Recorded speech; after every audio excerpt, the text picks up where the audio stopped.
Good morning. It was on this day 50 years ago that Ohioan Neil Armstrong became the first person to set foot on the moon.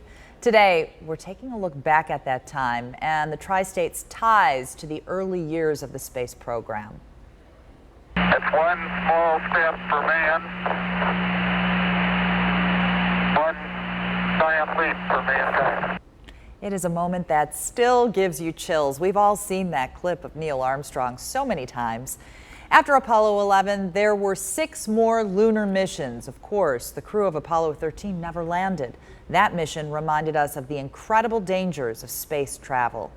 Since Apollo, manned spaceflight has been limited to low Earth orbit.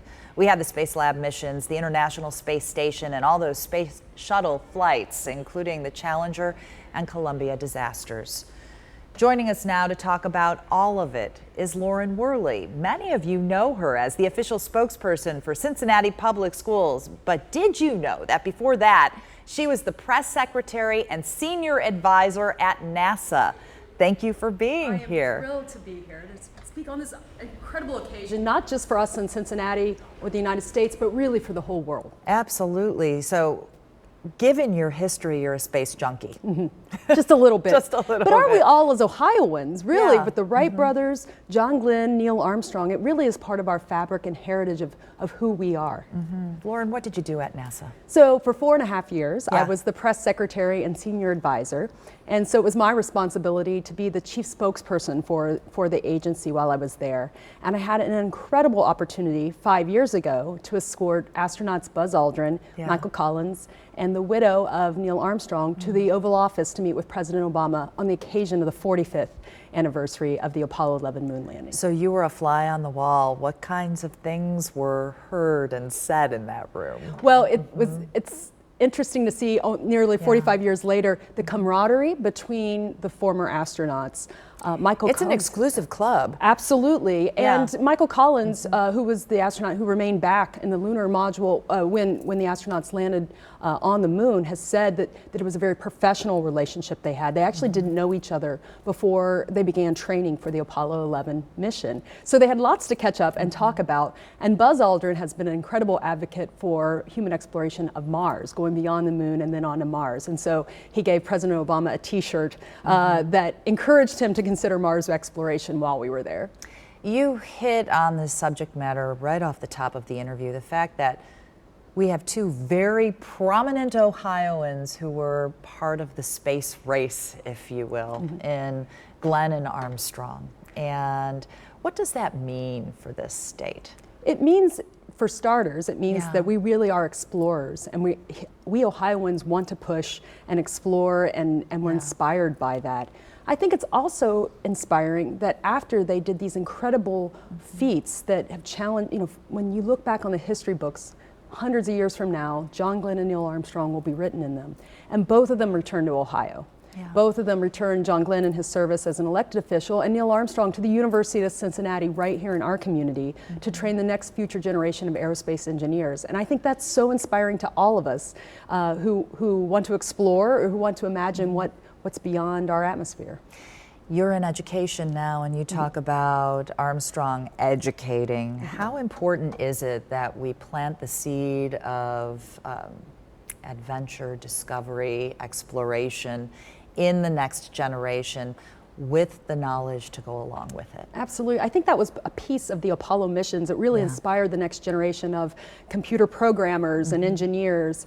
And we saw through the space shuttle program, and now with this next generation of robotic missions we see, including our exploration of Mars, that's really inspiring kids to get into all of those fields. But I had the opportunity to talk to some young Girl Scouts this week. Oh, and among with STEM, who were doing a STEM camp, and not all of them were convinced to be astronauts just yet, but there were accountants and lawyers and a couple of teachers in that group. And I encouraged them that all of us have a role to play in space exploration for us to get back to the moon and onto Mars and explore further in our solar system. I think now's the perfect time in the interview, since you were meeting with Girl Scouts. The next mission to the moon, a woman. right? It's about time. Yeah. and makes a lot of sense. And I think we have incredibly accomplished astronauts, including Sonny Williams, who's an Ohio-born astronaut, who has some of the Wouldn't that be most, poetic? that would be terrific, Yeah. who has some of the most experience exploring, doing the extravehicular activity, EVA, spacewalks, as you and I would call them. She was a Marine helicopter pilot and then an astronaut, and she would be perfect, I think, to be the first woman on the moon. Okay, and since we're talking future, what do you think future space exploration, if you look at it running the gamut, what will it include? It's going to include telescopes, including the James Webb Space Telescope, that will look further into space than we've ever seen. We're going to continue to explore the moons of our other planets. We love our moon, but there's Yeah. 176 other moons just in our solar system alone. Which is almost unfathomable. Yes, You know? to think about, and they're very interesting, including Yeah. the moon Titan, which NASA has just announced they're going to go to. It has seas at its poles that is made of methane. So we could send a beautiful sailing ship to the moon of Titan and explore those seas. But we'll be able, I believe, the kids who are in school today will find another Earth planet somewhere out there in the universe. And I know they'll see someone who will walk on Mars. You have naysayers out there who say we should not be spending money on space exploration. What's your counter to that? What we learned, we don't spend any money on space exploration off this planet. All the money we spend on space exploration, we spend on Earth. So it encourages job creation, technology advancement.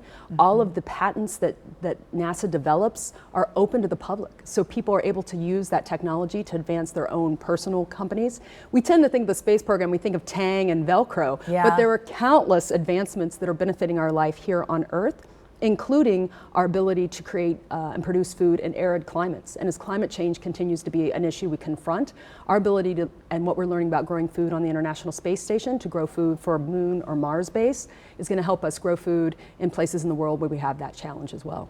Is this conversation happening at lower level grades? I remember when I was a kid in grade school, in our readers, we always had something on the weekly readers, astronauts, yeah, where you would learn about them and what they did.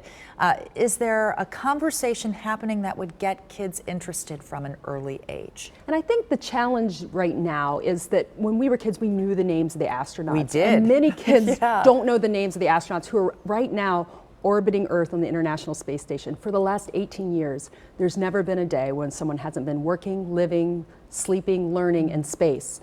And we often forget about them because we can't see them, and we don't see regular launches because the US is now launching all its astronauts from Russia. So getting those launches back to the United States through private providers is key to continue to inspire kids. But I think that the rovers and other things are really capturing their imagination as well. And from just talking to that small group of Girl Scouts just this week, Yeah. it's definitely on their minds about how they can be part of that future exploration. What's your hope?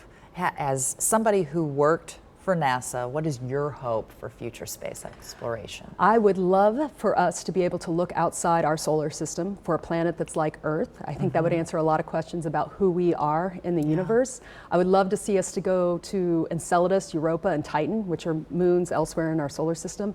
And I do not want to leave this planet without seeing 2 Americans put their boots on the ground of Mars. All right. That's an agenda if I ever heard one.